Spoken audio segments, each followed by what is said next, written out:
Hey, and welcome to another episode of We Care at Fireplace and Chimney Professionals. Today we're coming to you from a basement in Bucks County, and we had a call from a client where the chimney was blocked.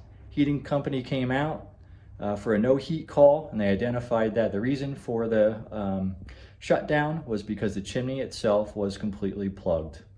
So what's inside of your average chimney in the Bucks County or surrounding area? Well, that's going to be terracotta. Terracotta can be round, it can be square, all different types of shapes.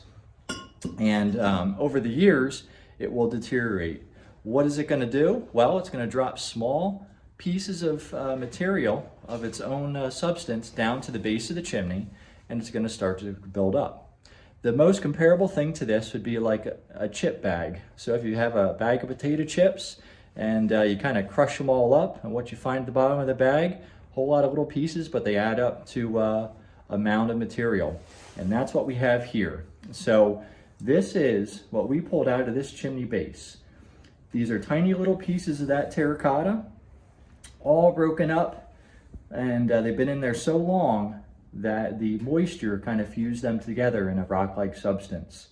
So it was this material that completely blocked the inside of the chimney flue. We highly recommend that you have your chimney system cleaned and inspected on an annual basis. This is going to prevent your chimney system to ventilate the way it was intended. If you have any questions, please reach out to us, or if you'd like to schedule an appointment, we'd be happy to assist you. Once again, this is Ryan from Fireplace and Chimney Professionals, where we care about you, your home, and your safety. Have a great day.